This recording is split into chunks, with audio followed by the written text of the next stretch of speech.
Hello friends, welcome back to your series बस इतना कर लो। तो आज इस सीरीज में करने वाले हैं एक ऐसा टॉपिक जो बहुत बहुत इंपॉर्टेंट है और बच्चे ज़्यादातर गलतियां करते हैं। वो है हमारी डिसोल्यूशन की कॉन्सेप्चुअल जर्नल एंट्रीज। यस, ये या तो हम आपसे 4 मार्क के क्वेश्चन में पूछ सकते हैं या फिर कॉम्प्रिहेंसिव क्वेश्चन में हम एडजस्टमेंट्स की फॉर्म में भी आपको ये एंट्रीज दे सकते हैं। तो आज इस बस इतना कर लो सीरीज में बहुत बहुत मोस्ट इंपॉर्टेंट मैं 10 एंट्रीज कराने वाला हूं और 5 बोनस एंट्री। तो कुल मिला के 15 एंट्री रहेगी। 10 रहेगी मेन कोर यानी जहां पर गलतियां आप करते हैं और 5 वो बोनस जो है तो सिंपल हम गलतियां कर देते हैं। तो चलिए शुरू करते हैं आज का सेशन। बस इतना कर लो, important journal entries of dissolution of a partnership firm. एक बात जो हमेशा ध्यान रखनी है डिसोल्यूशन पर्टिकुलर चैप्टर के लिए कि यहां पर एक रियलाइजेशन अकाउंट बनता है। Please don't get confused with the revaluation account which we prepare in admission of a partner, retirement of a partner or change in profit sharing ratio. यहां पर realize करते हैं यानी realize of assets and the payment of liabilities। एक बात हमेशा अपने जहन में डाल लीजिए, जब भी हम बात करते हैं एसेट्स को रियलाइज करने की और 11th का जो बेसिक रूल सिखाते हैं debit what comes in, credit what goes out. तो डेबिट व्हाट कम्स इन में कैश या बैंक तो हम डेबिट करते हैं, बट जो क्रेडिट व्हाट गोज आउट है उसमें हम एसेट का नाम ना लिख के रियलाइजेशन अकाउंट यूज करते हैं। इसका वैलिड आंसर्स देना बहुत मुश्किल होता है फैकल्टी मेंबर्स के लिए कि ये रियलाइजेशन अकाउंट क्रेडिट क्यों हो रहा है। Because all the assets and liabilities जो हम पहली 2 एंट्री बनाते हैं, सारे एसेट्स और सारी लायबिलिटीज अपनी बुक वैल्यू में क्लोज हो जाती है रियलाइजेशन अकाउंट में। इसलिए अब जब एसेट्स को सेल किया जाएगा तो यूज करेंगे रियलाइजेशन अकाउंट क्रेडिट साइड पे। और सिमिलरली अगर क्रेडिटर्स को पे कर रहे हैं तो creditors account debit to cash नहीं, realisation account debit to cash या बैंक करेंगे। ये बेसिक नॉलेज के साथ स्टार्ट करते हैं हम अपनी entries. Total creditors rupees 40,000, creditors worth rupees 10,000 given a laptop costing 18,000 in full settlement and the remaining creditors जो बाकी के creditors हैं उनको हमने अलाउ किया डिस्काउंट ऑफ 10%। इसकी जनरल एंट्री आपने बनानी है।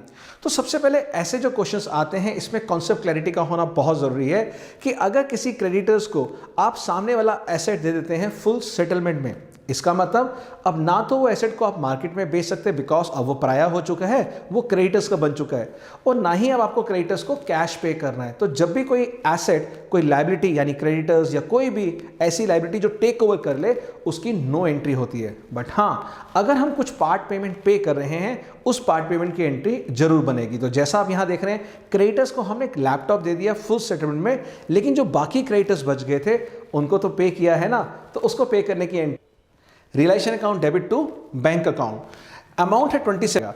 तो यहां पर आप देख पा रहे हैं क्रेडिटर्स थे 40,000 और 10,000 के क्रेडिटर्स को मैंने 12,000 का 12,000 का laptop I have given. So whenever we give an asset to a creditor in full settlement और इन पार्ट पेमेंट तो इसकी एंट्री कुछ भी नहीं बनती, वो बनेगी नो एंट्री। बट वहीं अगर आपने इन्हीं क्रेडिटर्स को जो बाकी बचे थे 30,000 उसको आपने 10% लेस करके कैश पे किया है तो इस 27,000 की एंट्री जरूर बनेगी। एंट्री बनाते टाइम ध्यान रखना, कई बार आपका कैलकुलेशन में माइंड इतना ऑक्यूपाई हो जाता है कि आप याद नहीं रख पाते और गलती से क्रेडिटर्स टू कैश या क्रेडिटर्स टू बैंक बना के आते हैं। इसमें आपने रियलाइजेशन अकाउंट डेबिट करना है एंड टू कैश या बैंक। ये थी फर्स्ट एंट्री। चलते हैं सेकेंड एंट्री में। तो ये है point number second. Creditors of rupees 30,000 took away stock of rupees 10,000 at 20% discount and balance was paid in cash। बच्चों आप थोड़ा सा रिवाइंड करके पहला पॉइंट देखेंगे, वहां मैंने 10,000 के क्रेडिटर्स को एक 12,000 का लैपटॉप दिया था ज्यादा अमाउंट का, और उससे कुछ वापस नहीं लिया था, वो फुल सेटलमेंट लिखा था, यानी वहां 2,000 रुपए मैंने एक्स्ट्रा एसेट दे दिया क्रेडिटर्स को और बाकी का मैंने कैश पे किया था 10% लेस। यहां पर क्या है, हमें 30,000 को हमें क्रेडिटर्स को एक 10,000 का स्टॉक दे रहे हैं एट अ डिस्काउंट ऑफ 20%। तो 10,000 में 20% माइनस करेंगे तो वो स्टॉक हो जाएगा 8,000 रुपए का। तो इस 30,000 में से 8,000 माइनस करके बाकी अमाउंट हम क्रेडिटर्स को पे कर देंगे और इसमें एंट्री क्या रहेगी, realisation account debit to bank या कैश 22,000। तो ये था पॉइंट नंबर 2। 1 में क्या था, हमने क्रेडिटर्स को एक एसेट दिया ज्यादा वैल्यू का, 10,000 के क्रेडिटर्स को 12,000 का फुल सेटलमेंट। तो वो पॉइंट क्लियर कर लीजिए कि वो 2,000 रुपए का एक्स्ट्रा कुछ नहीं करना था बिकॉज फुल सेटलमेंट था और बाकी के 30,000 क्रेडिटर्स को हमने डिस्काउंट पे कर दिया था। बट यहां पर हमने जो भी स्टॉक था उसको 20% डिस्काउंट पे माइनस करके उसको दे दिया और बाकी अमाउंट हमने पे कर दिया। फाइन, चलिए चलते हैं नेक्स्ट थर्ड पॉइंट पे। Point number 3, a liability under a suit for damage included in creditors was settled at 28,000 rupees as against only 15,000 was provided in the books. The total creditors of the firm was 60,000. अब बात को language को समझिए कि एक case था जो हमारा कोर्ट में केस चल रहा होगा, उसमें एक लाइबिलिटी थी और वो लाइबिलिटी जो थी हमारी वो थी कितने रुपए की, 28,000 की सेटल हो गई थी, यानी जज ने कहा कि आपको 28,000 रुपये इसको देने हैं। फाइन, उस 28,000 में से हम 15,000 बैलेंस शीट में ऑलरेडी रिकॉर्ड कर चुके हैं, यानी बाकी की अनरिकॉर्ड लाइबिलिटी हो गई। तो ये इंपॉर्टेंट है, 28 माइनस 15 जो 13,000 रुपये है वो अनरिकॉर्ड लाइबिलिटी है, क्या वो पे होगी? हाँ, वो भी पे होगी। तो इसका मतलब जो लाइबिलिटी आपको ऑलरेडी रिकॉर्ड है, यानी जो लाइबिलिटी आप बुक्स में ऑलरेडी दिखा चुके हैं वो है 60,000, वो तो पे करना ही है। साथ साथ में वो 13,000 रुपये भी अनरिकॉर्ड लाइबिलिटी आप पे करेंगे और उसकी एंट्री बनेगी क्या? Realisation account debit to cash या बैंक। तो चेक करते हैं, ये 73,000। चलते हैं पॉइंट नंबर 4 की तरफ। सबसे पहले पॉइंट नंबर 4 के लिए आप ध्यान से पढ़िए कि ये फॉलोइंग आइटम्स अपीयर करती है रियलाइजेशन अकाउंट में। बिल्डिंग है आपका 2,80,000, मैंने एक सिचुएशन दी आपको, और क्रेडिटर्स हैं हमारे 2 लाख। पहली adjustment, creditors took away the building in full settlement. आपके पास क्रेडिटर्स हैं 2 लाख और बिल्डिंग है 2,80,000 की। जैसा मैंने पहले बताया, अगर किसी क्रेडिटर को आप ज्यादा वैल्यू के एसेट देते हैं फुल सेटलमेंट में तो कुछ भी एंट्री नहीं बनेगी और आंसर इसका रहेगा नो एंट्री। तो ये है एडजस्टमेंट। बी एडजस्टमेंट देखते हैं, क्रेडिटर्स जो है वो took away the building at 2,20,000 and balance amount paid to the firm. बात को समझिए, अब जो क्रेडिटर्स 2 लाख के हैं वो एसेट लेके जा रहे हैं 2,20,000 का, मगर फुल सेटलमेंट नहीं लिखा। तो यानी अब जो 20,000 रुपए का ज्यादा एसेट है वो पैसा हमने उनसे लेना है, और वही बात यहां लिखी है कि बैलेंस अमाउंट उन्होंने फर्म को पे कर दी। कैश या bank account debit to realisation account, यानी उनसे पैसा हमने ले लिया। पॉइंट नंबर 3 है, creditors took 60,000 and building in full settlement. यहां साफ साफ लिख दिया बिल्डिंग जितने की भी है भाई वो दे दो, और सिर्फ नेट 60,000 रुपए दे दो, 60,000। तो what you have to do, you have to pass the entry only for the cash amount paid, that is 60,000, और वो आप उसको पे कर। अब है point number 5, treatment of partners loan. वो पार्टनर्स लोन जो कई बार हमें लायबिलिटी साइड पे होते हैं, कई बार हमें एसेट साइड पे होती हैं। इसको लेके बहुत सारी कंफ्यूजन होती है, बट इस वीडियो के बाद आप अलग से नोट बना लीजिएगा कि अब आपकी क्वेरी रिजॉल्व हो गई है। सबसे पहले हम लेते हैं आपका लायबिलिटी साइड का लोन। मान लीजिए लायबिलिटी साइड पे पार्टनर्स का लोन है और वो लोन है हमारा 10,000। एसेट साइड पे सी का लोन है वो है 5,000। पहले हम इस लोन को डील करते हैं लायबिलिटी साइड वाले को। तो प्लीज आप नोट कर लीजिए अलग अलग सिचुएशन कि इस अलग अलग सिचुएशन में हम कैसे हैंडल कर सकते हैं इस लोन को। सबसे पहले अगर मान लीजिए क्वेश्चन साइलेंट है, क्वेश्चन में कुछ भी नहीं लिखा कि इस लोन के साथ क्या करना है, तो डेफिनेटली इस लोन को हमें अपने आप पे करना पड़ेगा। तो उसकी एंट्री रहेगी 20 loan account debit to bank account, यानी आप लोन अकाउंट खोल सकते हैं, क्रेडिट साइड में उसका बैलेंस कैरी फॉरवर्ड कर सकते हैं, by balance brought on, and to bank कर सकते हैं उसकी पेमेंट।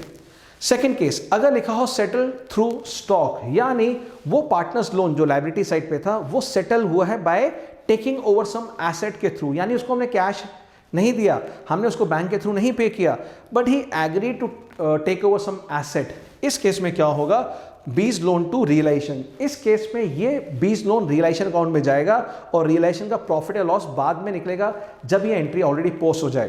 तो मेरे प्यारे बच्चों, ये गलती मत करना कि पहले आप रियलाइजेशन बंद करके प्रॉफिट लॉस निकाल लें, बाद में इस एडजस्टमेंट में आए और आप बोलें कि सर ये तो हमने गलती कर दी है, ये तो हमसे हो ही नहीं पाया। तो ये मिस्टेक आपने नहीं करनी है, इसको ध्यान से पढ़ना है ये चीज। Case number 3, when paid more than book value. अब ये पॉइंट बहुत इंपॉर्टेंट है और बोर्ड एग्जाम में हम इसको जरूर डालते हैं और चेक करते हैं कितने बच्चों की नॉलेज है। अभी कुछ रिसेंटली 1-2 साल पहले हमने इसको अलग ढंग से दिया। कैसे, बी का लोन दिया हुआ मान लीजिए 10,000 और हमने कहा 1,000 रुपए इंटरेस्ट के साथ 20 लोन वॉज पेड। ना यूज कॉमन सेंस, जो 20 लोन था वो 10,000 था, 1,000 रुपए इंटरेस्ट था, वो जो एक्स्ट्रा अमाउंट पे किया है वो रियलाइजेशन अकाउंट के नाम से डेबिट होगा। तो एंट्री क्या बनेगी, 20 loan account debit, realisation account debit जितना वो 1,000 रुपए एक्स्ट्रा पे किया था, एंड टू बैंक। तो यहां पर 10,000 मान लीजिए लोन की अमाउंट है, टोटल पे किया 11,000, वो जो 1,000 एक्स्ट्रा पे किया वो रियलाइजेशन में, तो यहां पर ये 1,000 रुपए रियलाइजेशन अकाउंट के डेबिट में जाएगा। लास्ट 4 केस, अगर हमने इसको पैसा कम पे किया, मान लीजिए मैं यहां पर पार्टनर्स लोन को 8,500 पे करता हूं और बैलेंस शीट जो लायबिलिटी साइड में था वो अमाउंट था लोन का 10,000, तो 10,000 के बदले आई हैव पेड 8,500, तो वो जो 1,500 मैंने लेस पे किया है वो है प्रॉफिट, फर्म का प्रॉफिट, वो जाएगा रियलाइजेशन के क्रेडिट साइड पे। तो इन चारों केस करने के बाद आपने देख लिया, केस नंबर 2 जब हमने एसेट दिया, केस नंबर 3 जब हमने लोन से ज्यादा पे किया, और केस नंबर 3 जब हमने लोन की जो बुक वैल्यू है उससे कम पे किया। इन तीनों केसों में जो रियलाइजेशन अकाउंट यूज हो रहा है, अगर आपने ध्यान से नहीं पढ़ा तो रियलाइजेशन अकाउंट का प्रॉफिट लॉस आप गलत निकाल के आएंगे। This is the beauty of बस इतना कर लो सीरीज। और अगर आपको ये एफर्ट अच्छे लग रहे हैं तो ये चैनल लाइक करना है, सब्सक्राइब करना है, शेयर करना है, बिकॉज मैं अगली वीडियोस तभी लेके आता हूं जब मुझे लगता है कि आपको ज़रूरत है। और आपके जो जूनियर्स हैं जो अभी 12th क्लास में आए हैं, उनको भी मोटिवेट कीजिए कि अभी से कॉन्सेप्ट क्लैरिटी के लिए बने रहिए हमारे चैनल अकाउंट्स ग्रुप के साथ। तो ये लोन हमने कर लिया लायबिलिटी साइड वाला। देखते हैं हमारा वो लोन जो बैलेंस शीट के एसेट में होगा। अभी तक लास्ट 25 ईयर से जो हम पढ़ा रहे थे वो सीबीएसई और एनसीईआरटी ने मिलके चेंज कर दिया।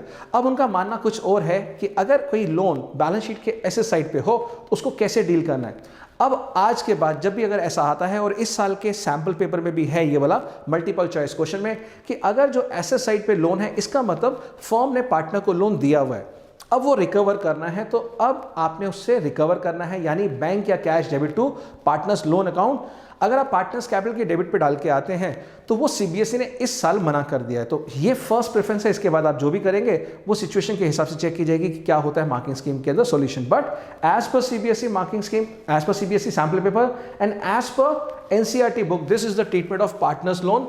अगर वो गिवन हो कहां पर, बैलेंस शीट के एसेट साइड पे, उसको हम ट्रीट करेंगे bank account debit to C's loan 5000 हो गया। और हाँ, अगर इस लोन में भी आप कम या ज्यादा देते हैं, पार्टनर से लेते हैं या तो कम ले रहे हैं, तो फर्म का लॉस है रियलाइजेशन डेबिट होगा। अगर ज्यादा लेते हैं तो नेचुरली फर्म का और एक्स्ट्रा प्रॉफिट होगा, वो रियलाइजेशन में क्रेडिट होगा। तो इसको भी बहुत ध्यान से देखिएगा बोर्ड एग्जाम के अंदर। तो मैं चाहूंगा इन 5 पॉइंट्स को आप अच्छे से करिए, ध्यान से करिए, लिख के करिए। और अगर ये 5 पॉइंट आपके स्ट्रांग हो गए तो डेफिनेटली मैं मानूंगा कि यस, अब आप चैंपियन बन चुके हैं और आगे बढ़ने के लिए तैयार हैं। तो कैसा लगा ये आज का एफर्ट पार्ट 1 में। इसका पार्ट 2 में हम आपसे अगली 5 एंट्री डिस्कस करेंगे, जहां पर और भी नए नए कॉन्सेप्ट जो आपको कॉन्फिडेंस दिलाएगा कि यस, अब इस चैप्टर में से अगर ये मैंने 10 एंट्री कर ली और 5 बोनस एंट्री, तो ये चैप्टर मेरा बहुत स्ट्रांग है। So this is the concept behind the bus. इतना कर लो। अपना ध्यान रखिए, टेक केयर। और अगली वीडियो के लिए इस वीडियो को बहुत अच्छे ढंग से लाइक कीजिए, सब्सक्राइब कीजिए, शेयर कीजिए, ताकि मुझे मोटिवेशन रहे कि यस, आपको और भी मजा आ रहा है इस सीरीज के अंदर। Bye bye, take care, God bless you.